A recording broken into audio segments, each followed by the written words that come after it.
बहुत आरंभ और बहुत परिग्रह संचय करने से नरकाय का बंध होता है, ये सूत्र बता रहा है। इस सूत्र की क्या आवश्यकता पड़ गई? यदि मिथ्यात्व के उदय में ही यदि नरकाय का बंध होना होता तो ये सूत्र की कोई आवश्यकता नहीं। ऐसा नहीं, नरकाय का बंध होने के लिए मिथ्यात्व का उदय अपेक्षित है, किंतु उसके उदय में भी यदि कषायों की यदि मंदता रहेगी, निश्चित रूप से वह नरकाय से बच सकता है, बचता है। क्योंकि एक मिथ्या दृष्टि है, वह देवाई का बंध कर रहा है और उसमें भी उत्कृष्ट बंद कर रहा है ग्रैविक नव ग्रैविक संबंधी 31 सागर की आयु को लेकर के। और एक मिथ्या दृष्टि वह है जो 13 आयु का बंद कर रहा है। एक मिथ्या दृष्टि वह है जो मनुष्यायु का बंद कर रहा है, और एक मिथ्या दृष्टि वह है जो नरकायु का बंद कर रहा है। तो मिथ्यात्व के उदय में ये भिन्न भिन्न आयु को क्यों बांध रहे हैं जीव? मिथ्यात्व की उपस्थिति में बांध रहे हैं, किंतु उसके लिए परिणाम भी विभिन्न प्रकार के हो रहे हैं।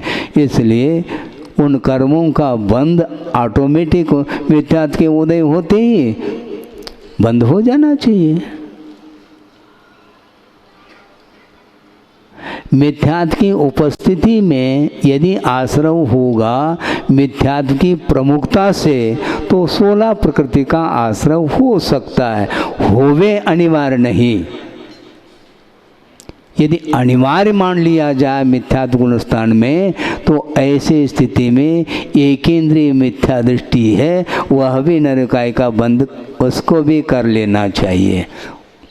सुन रहे हैं क्या? नहीं कर सकता। क्यों? संगी पंचेंद्रिय होना अनिवार्य है, उसमें भी पर्याप्तक होना अनिवार्य है, उसमें भी तीव्रतम परिणाम वाला होना अनिवार्य है।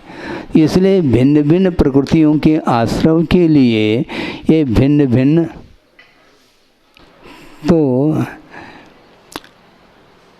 मिथ्यात्व के उदय से इन प्रकृतियों का आश्रव होना अनिवार्य नहीं।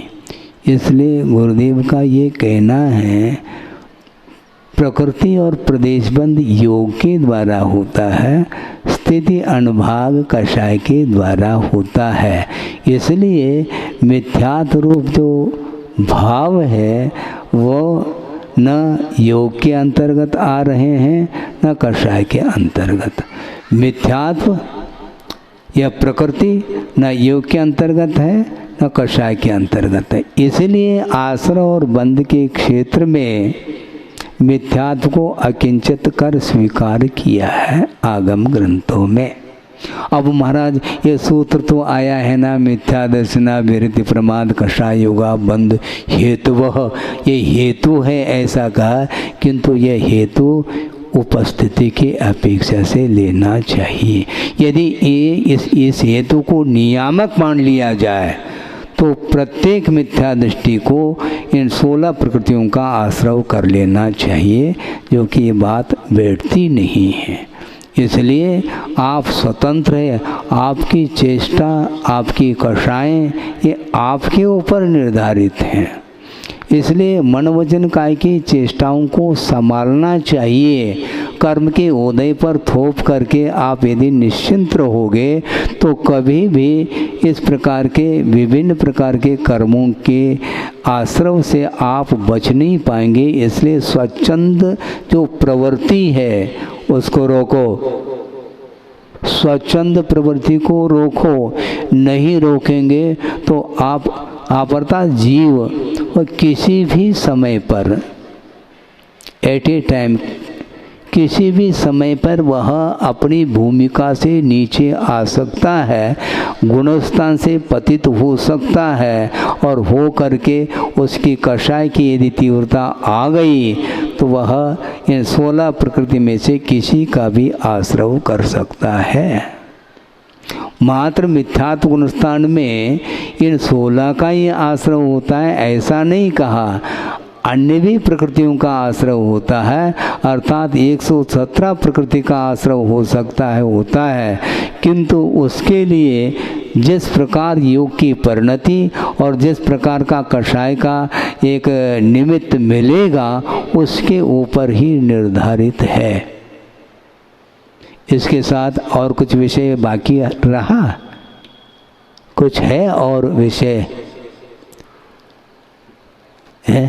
कंप्लीट हो गया? यदि कुछ विषय है तो आप रखिए, मैं तो रखने जा रहा हूँ। वो ये है कि मान लो मिथ्यात्व कर्म के उदय से और परिणाम उसके नरकाय के हो गए हैं। नरकाय के परिणाम के बिना नहीं हो सकते, किंतु एक मिथ्या दृष्टि नरकाय का बंद करता हुआ भी पहले पृथ्वी का बंद कर रहा है। कोई द्वितीय, तृतीय, चतुर्थ, पंचम, षष्ठम, कोई सप्तम पृथ्वी संबंधी आयु का बंद कर रहा है। ये सब जो है होना ही है क्या? ऐसा नियोग है क्या? ये क्या कहना चाहते हैं आप? ये नियोग नहीं, हम स्वयं परिणाम कर रहे होते हैं तब वह बंद होगा। ये बुद्धिपूर्वक ये कर्म बंद की व्यवस्था चल रही है। अबुद्धिपूर्वक कर्म बंद की व्यवस्था जो होगी वह अलग होगी, उसकी चर्चा हम समय पर करेंगे। अभी तो बुद्धिपूर्वक ही नरकाय का बंद होता है। अबुद्धिपूर्वक भी यदि नरकाय का बंद होने लग जाए तो बुद्धि तो है नहीं, एक इंद्रिय के पास मन ही नहीं है, वो भी नरकाय का बंद करने लग जाए तो बहुत बड़ी बाधा आएगी आगम से। इसलिए ऐसा संभव नहीं। तो कोई पहले पृथ्वी का, कोई सप्तम पृथ्वी का हो गया। और भी है, क्या है? कोई सप्तम पृथ्वी का बंद कर रहा है किंतु जगन्य आयु का बंद कर रहा है। कोई मध्यम आयु का बंद कर रहा है, कोई उत्कृष्ट आयु का बंद कर रहा है। ऐसा क्यों? क्यों मत पूछो तर्क से, क्योंकि उसके जो परिणाम हैं, तज्जन्य परिणाम ही उसके लिए वह कारण पड़ेगा। यदि जगन्य आयु के बंद के योग्य यदि परिणाम कर रहा है, उसमें भी सप्तम पृथ्वी संबंधी, तो वह जगन्य आयु का ही बंद करेगा। जैसे 22 सागर की आयु है। जहाँ तक सुनो तो सप्तम पृथ्वी में 33 सागर की आयु का बंद होता है, वह उत्कृष्ट है। किंतु सप्तम पृथ्वी में जगन्य का जो बंद होगा वह छठे में जो उत्कृष्ट आयु है वह सप्तम में जगन्य है। क्या एक समय? हाँ वो ठीक है, वो तो हम मान रहे हैं, लेकिन मोटे रूप से इतना तो कहो। तो ये है, तो जगन्य आयु का बंद एक कर रहा है, एक क्या कर रहा है? 22 सागर प्लस 2 समय, 22 सागर प्लस 3 समय प्लस 4 समय, और एक वह है जो कि एक समय कम 33 सागर की आयु का बंद कर रहा है। वह भी सप्तम पृथ्वी संबंधी ही, वह मध्यम आयु का वह बंद माना जाएगा, स्थिति बंद। इस प्रकार बंद की व्यवस्था के साथ आप बारीकी से ध्यान देंगे तो निश्चित रूप से ये सारी व्यवस्था आपके परिणामों के ऊपर ही निर्धारित है।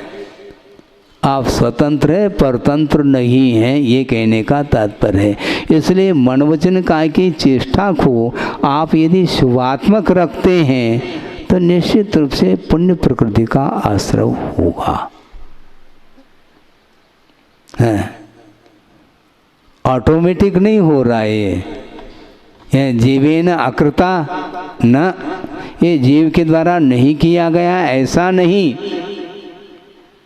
किंतु इस बंद का वह जीव करता है, किंतु वह किस नहीं के अपेक्षा से करता है?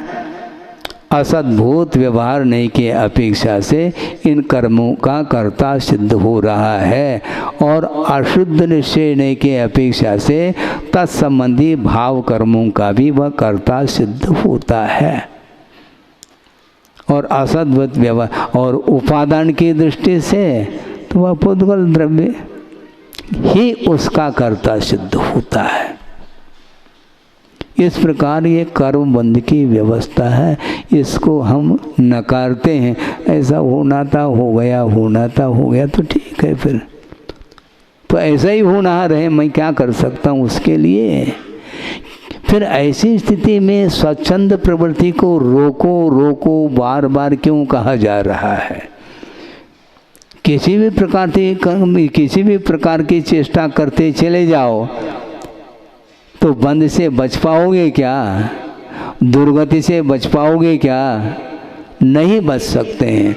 दुर्गति से बचना है तो आपको हर हालत में अपने परिणामों को सुधारना पड़ेगा, अपनी चेष्टाओं को सुधारना पड़ेगा।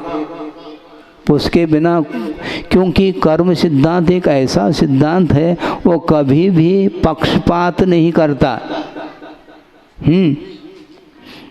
आप पेपर लिखते हैं तो जितना आपने लिखा है यथार्थ रूप से उतने आपके लिए अंक मिलेंगे, उसमें से अंक को हम काट नहीं पाएंगे। किंतु अधिक चाहो तो गड़बड़, अधिक लिखो। 3 घंटे का पेपर है और एक प्रश्न लिख लिया, बस हो गया काम। आगे के प्रश्नों का समाधान आंसर लिख नहीं पा रहा है, अब 3 घंटे समाप्त हो गए। और एक जो प्रश्न उसने हल किया है उसमें भी यदि वह मान लो 10 अंक का एक प्रश्न है, उसका आंसर लिखते हैं 10 अंक मिल सकते हैं, यदि यथार्थ लिखते हैं तो।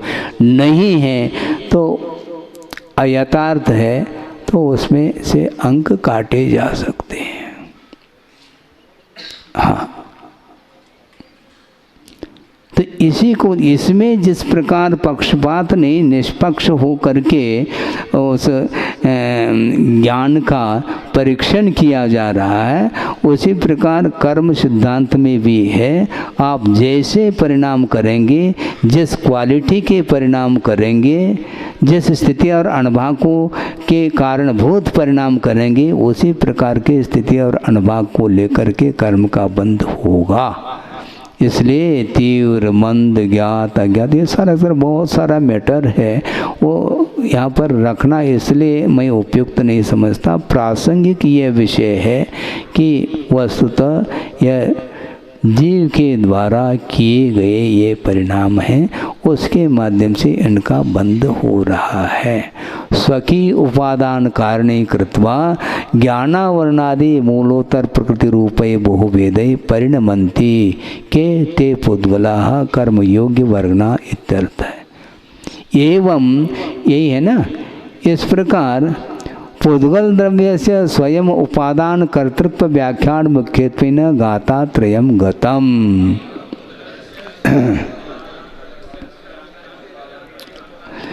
इस प्रकार पुद्गल द्रव्य के प्रति स्वयं उपादान कर्तृत्व के व्याख्यान की मुख्यता को लेकर के 3 गाथाओं का प्रकरण समाप्त हो जाता है।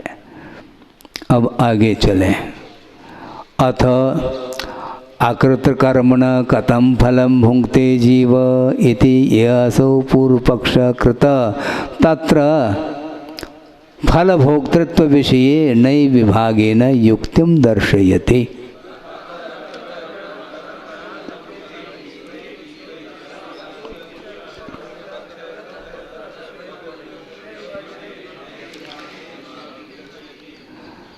अब आचार्य कहना ये चाह रहे हैं कि जीव के द्वारा नहीं किए गए जो कर्म हैं उनका फल जीव कैसे भोग सकता है? हैं? क्योंकि पुद्गल कर्मों का जीव तो करता रहा नहीं उपादान की विवक्षा से, फिर ऐसी स्थिति में जीव उन कर्मों के फल को कैसा भोग सकता है? इस प्रकार कोई पूर्व पक्ष किया है, करने पर वो किया गया उसके द्वारा, तो उसमें फल के भोक्तृत्व के विषय में नए विभाग के साथ युक्ति को दिखाया जा रहा है। जीवा पुद्गल काया अनुना गाढ़ गहन परिबद्धा काले विजुज्यमाना सुदुःखम दिन्ति भुंजन्ति।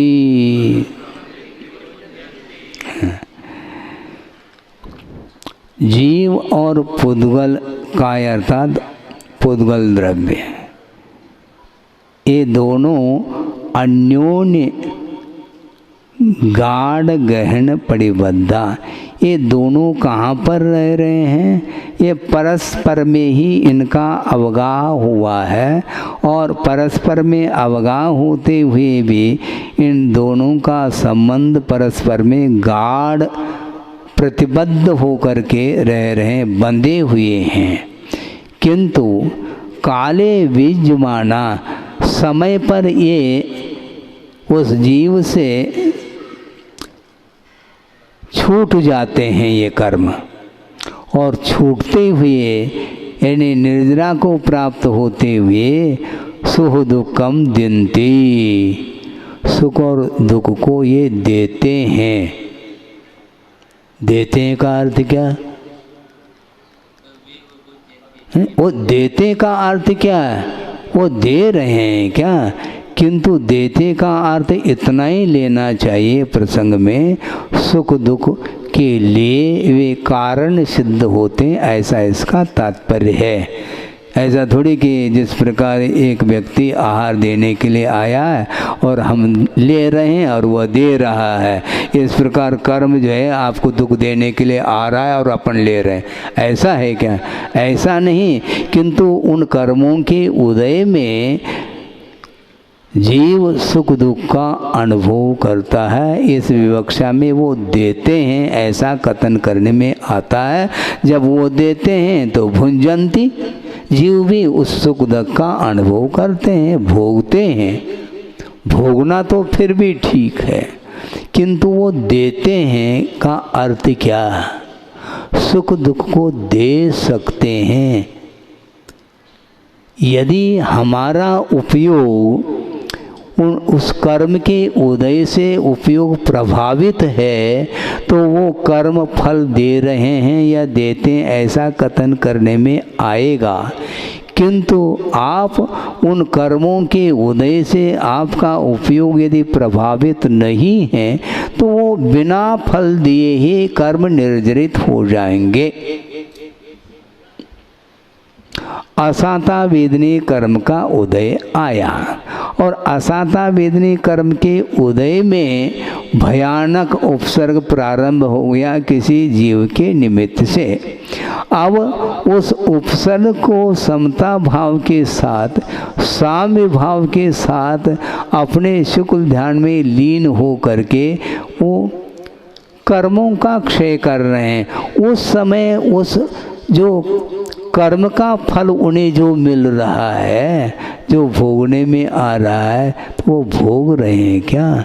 उनका उपयोग उसमें है नहीं। तो आपका यदि उसमें उपयोग जाता है तो सुख दुख का आप संवेदन करने वाले माने जाते हैं, नहीं है तो ओम शांति कुछ है ही नहीं। आपका उपयोग किस ओर है? मतलब ये सारा पुरुषार्थ जन्य खेल है। ये आप पुरुषार्थ करेंगे तो निश्चित रूप से उस कर्म के फल का भोक्ता आप नहीं हो सकते। हर्ष विषाद आपके उपयोग में आया है, इससे स्पष्ट है आप उसका भोक्ता सिद्ध हो रहे हैं। और हर्ष विषाद यदि नहीं करेंगे तो उदय में आकर के वियुज्यमाना, वो छूटते हुए चले जा रहे हैं। कर्म के साथ उनका जो संबंध था, एक क्षेत्रावगाढ़ संबंध, वो काल समाप्त हो गया। स्थिति समाप्त होती ही वह उदय में आकर के निर्जीर्ण हो जाता है। ततश्च निर्जरा, आप रो करके, आप रो तो भी वह निर्जीर्ण होगा, आप हंसो तो भी वह निर्जीर्ण समय पर होगा। तो वो रुला रहा है और हंसा रहा है, ये कहना बहुत औपचारिक है। वो रुला नहीं रहा, उसकी प्रकृति रुलाने की जो पड़ी है वो आपके थ्रू पड़ी है, अपने आप थोड़ी पड़ी। उपादान की विवक्षा में उसमें वह प्रकृति आई है, किंतु आपके हर्ष विषाद अथवा रागादिक परिणामों के निमित्त के बिना उसमें प्रकृति थोड़ी पड़ेगी, न उसमें अनुभाग पड़ेगा, न उसमें स्थिति पड़ेगी। ये चारों प्रकार का जो बंध हो रहा है वो जीवगत परिणाम के द्वारा ही हो रहा है। इसलिए जीवगत परिणाम आपकी यदि है उस समय उदय के समय पर, फिर वह आपके उपयोग को प्रभावित करने में निमित्त सिद्ध होता है। वह निमित्त है महाराज, तो आपके लिए तो हर्ष विषाद के लिए निमित्त हो गया, और उसी प्रकार के कर्म का उदय एक और श्रमण के जीवन में आया है, और उसको साम्य भाव के साथ वह सहन किया उसने, तो उसके लिए हर्ष विषाद कहाँ हुआ, इसके निमित्त से। अंतरंग कर्म के उदय में भी हर्ष और विषाद जो होगा, हम करेंगे तो होगा, अन्यथा ओम शांति नहीं होगा। हाँ, अंतरंग कर्म का ही एकमात्र उदय चल रहा है, और वह यदि फल देता है जीव के लिए, यदि मान लो कथन पद्धति से, तो भी वह किसी न किसी नो कर्म के निमित्त को लेकर के ही आपके उपयोग को वह हर्ष विषाद आदि के रूप में परिणमन कराने में वह कारण एक निमित्त सिद्ध हो सकता है, किंतु हम करें तब वह सिद्ध होगा, नहीं तो नहीं। इसको बोलते हैं जीव की स्वतंत्रता। हाँ, अन्यथा परतंत्र तो हम और आप है ही, कौन कह रहा है स्वतंत्र। हर्ष जितने मात्रा में हर्ष हुआ उतने मात्रा में आपका उपयोग उससे प्रभावित है, इसको स्वीकार कर लो ना, क्या दिक्कत है आपको स्वीकार करने में। करना भी है हर्ष भाव, विषादात्मक भाव, फिर भी कहो कि ये हो रहा है उसकी वजह से हो रहा है। अरे भैया, उसकी वजह से होता है कथनचित कर दो तो फिर भी ठीक है, उसके अनुदय में नहीं होगा, किंतु उसके उदय में अनिवार्य यदि मान लिया जाए तो प्रत्येक जीव के लिए नरकाय का मिथ्यात्म अवस्था में बंद होना अनिवार्य सिद्ध होगा, नहीं हो सकता। इसलिए स्वच्छंद प्रवृत्ति को रोकने का पुरुषार्थ करिएगा, इतना ही कहा जा सकता। इससे और कितना विस्तार करवाना चाहते हैं हमें बता दो आप। कोई भी मेरे विचार से अब जिज्ञासा जहाँ तक नहीं रही होगी, जिज्ञासा का समाधान आगम पद्धति से किया जा रहा है, लेकिन आगम पद्धति से जिज्ञासा का समाधान करना अलग वस्तु, और उसके साथ अपने परिणामों को भी उसी प्रकार परिणमन कराना यह पुरुषार्थ माना जाता है। मात्र व्याख्यान करने से पर्याप्त नहीं होगा, क्योंकि मिथ्या दृष्टि भी व्याख्यान आगम के अनुरूप करता है, यह आगम का उल्लेख है। व्याख्यान अलग वस्तु, जानना अलग वस्तु, और श्रद्धान का विषय बनाना अलग वस्तु, और साथ साथ तदनुरूप अपने जीवन को परिणमित करना ये अलग वस्तु है। 1% भी यदि हर्ष भाव आया है उसमें आपको बिल्कुल बिना किसी नूनच बोलते हैं, बिना किसी बाधा के आपको स्वीकार ही करना पड़ा। हाँ, हमने 1% में हर्ष भाव किया है, उसका प्रतिफल ये मिल रहा है। इसलिए कोई जगन्याय का बंद, कोई जगन्य स्थिति जगन्य अनुभव को लेकर के बंद क्यों कर रहा है? वो कर रहा है, क्या हो रहा है? वो कर रहा है बुद्धिपूर्वक। इसलिए तीव्र मंद ज्ञात भाव अज्ञात में ये सभी कुछ कारण हैं। इस प्रकार यह 3 गाथाओं का प्रकरण पूर्ण, ये आगे की कालिका भी बोल दी गई है, इसकी टीका हम पढ़ते हैं। अच्छा, जीवा पुंगल काया अच्छा हो गया, ठीक है। जीव काया पुद्गल कायाश्च जीवास्तिकाय और पुद्गलास्तिकाय, ये दोनों कथम भूता है। ये कैसे हैं? अन्योन्य अवगाढ़ ग्रहण प्रतिपद्धा स्वकी स्वकी रागादि स्निग्ध रूक्षादि परिणाम निमित्तेन पूर्वम एव अन्योन्य अवगाहेन संश्लिष्ट रूपेण प्रतिबद्धाः सन्त तिष्ठन्ति।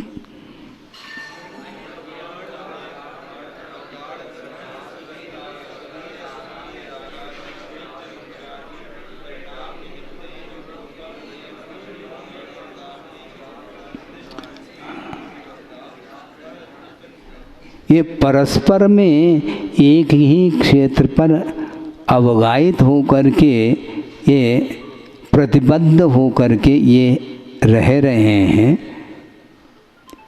अर्थात अपने अपने रागादि ये जीव के भाव हो गए और पुद्गल के स्निग्ध रूक्षादि परिणाम के लिए निमित्त रूप से वे पुद्गल द्रव्य भी वहीं पर विद्यमान वर्गना के रूप में विद्यमान है। और पूर्वमेव अन्योन्य अवगायन, एक दूसरे के अवगाह के साथ एक दूसरे में मिलकर के ही वह रह रहे हैं। संश्लेष रूप से प्रतिबद्ध होते हुए भी तावत तिष्ठन्ति, तब तक वह रहते हैं। उदय काले स्वकी फलम दत्वा बीजमाना निर्जराम गच्छन्तः।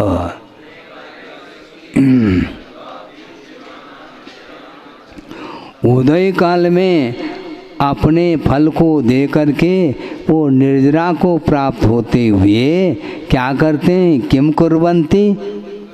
निर्विकार चिदानंद एक स्वभाव जीवस्य मिथ्यात्वरागादि भी सह एकत्व रुचि रूप मिथ्यात्वम तैरेव सह एकत्व प्रतिपत्ति रूपम मिथ्या ज्ञानम तदा एव एकत्व परिणति रूपम मिथ्या चारित्रम इति।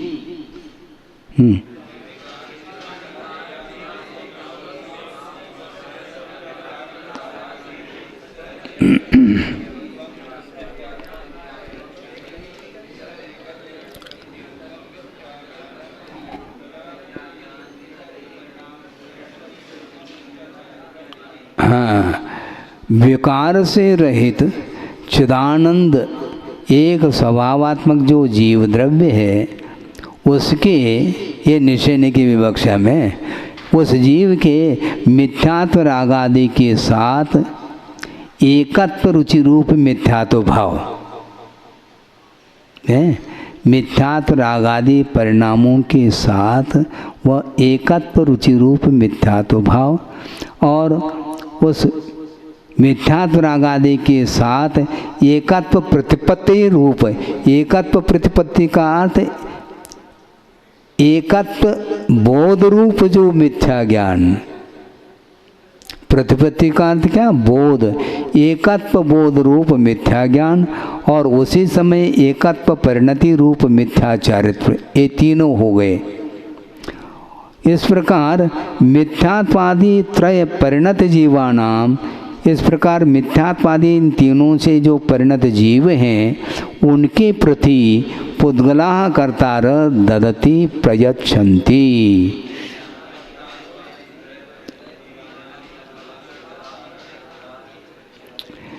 इस प्रकार मिथ्यात्व रागादि से परिणत जो जीव हैं उन जीवों के प्रति ये पुद्गल जो कर्म हैं वे कर्ता के रूप में वे ददति प्रयच्छन्ति, देते हैं।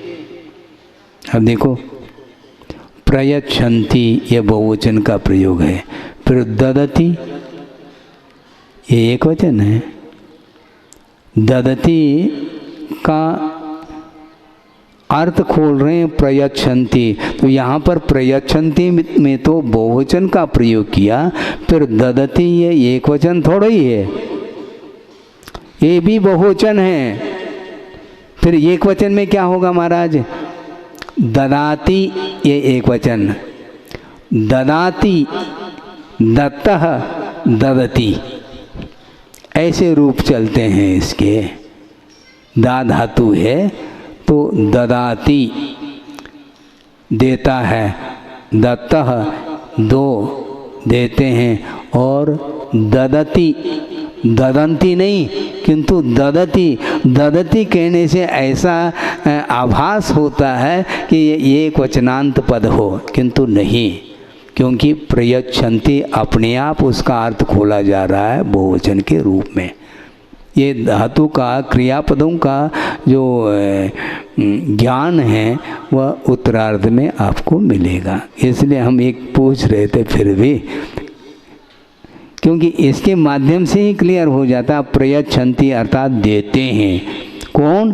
वे ही कर्ता के रूप में पुद्गल, किनके लिए? जीवों के प्रति देते। किम ददति, क्या देते हैं? तो अनाकुलत्व लक्षण पारमार्थिक सुखात विपरीतम परम आकुलोत्पादक पादकम अभ्यंतरे निश्चयेन हर्ष विषादादि रूपम व्यवहारेण पुनः बहिर्विषय विविध इष्टानिष्ट विधे इंद्रिय विषय प्राप्ति रूपम कटुक विष रसास्वाद स्वभावम सांसारिक सुख दुखम भुंजन दुखम ददति।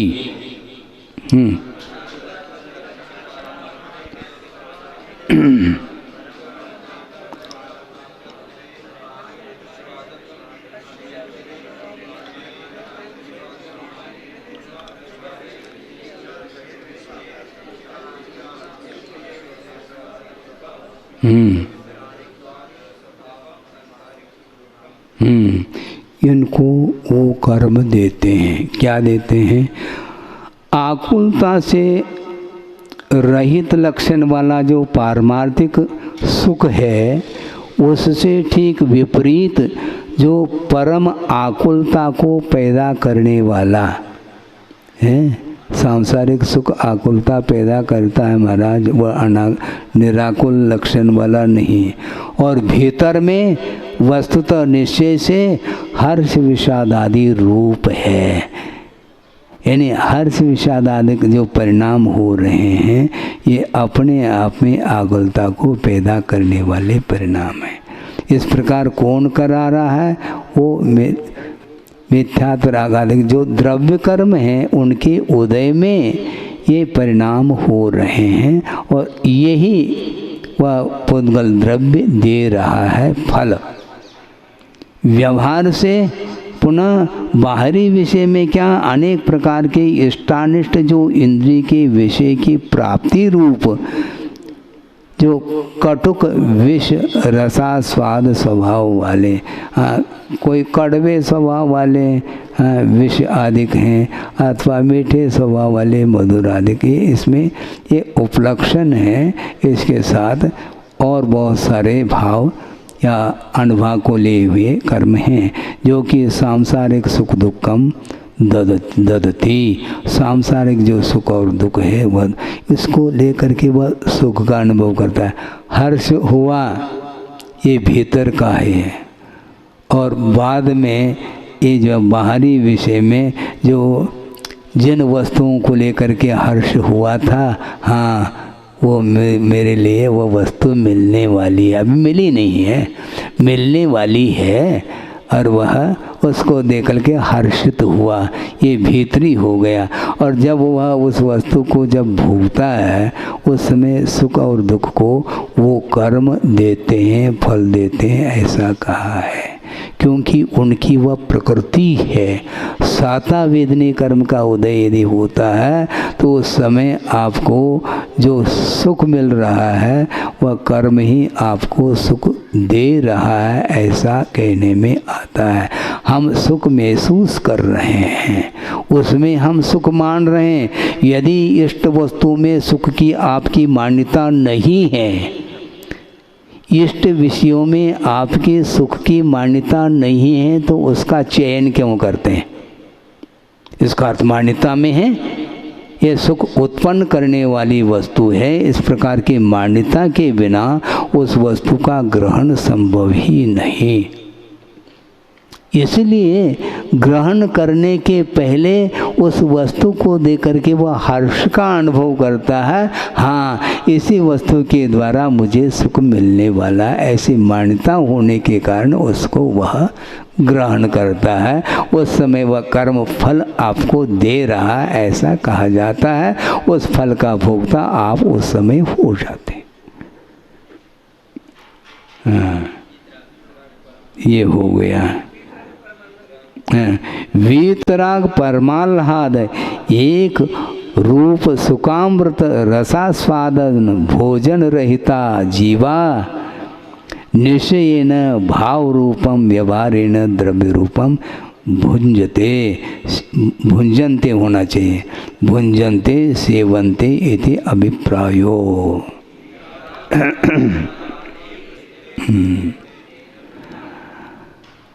सुख और दुख रूप प्रकृति को लेकर के, स्वभाव को लेकर के जब द्रव्य कर्म का उदय आता है तो उस समय वो फल देते हैं। तो उसी समय वह वीतराग परमालाद एक रूप सुकामृत रसास्वाद रूप जो भोजन है उससे रहित होता हुआ वह जीव निश्चय की अपेक्षा से, अर्थात एक देश निश्चय के अपेक्षा से भाव रूप वह फल का भोक्ता है, यानी भाव कर्म का भोक्ता हो जाता है। और व्यवहारेण द्रव्य रूपम कर्म भुंजन्ते, व्यवहारने के अपेक्षा से द्रव्य रूप कर्म का वह भोक्ता सिद्ध हो जाता है, क्योंकि उसका सेवन कर रहा होता है, ऐसा इसका अभिप्राय है। एवं भोक्तृत्व व्याख्यान मुख्यत्वेन गाता गता। इस प्रकार भोक्तृत्व की व्याख्यान की मुख्यता को लेकर के एक गाथा यहाँ पर प्रसंग में चली गई, यानी प्रकरण समाप्त हो गया। बोधि समाधि परिणाम शुद्धि स्वात्मोपलब्धि शिवशोक सिद्धि चिंतामणिम चिंतित वस्तुदाने त्वाम मुंदमानस्य ममास्तु देवी। परम पूजाचार्य गुरुवर श्री विद्यासागर जी मुनि महाराज की जय।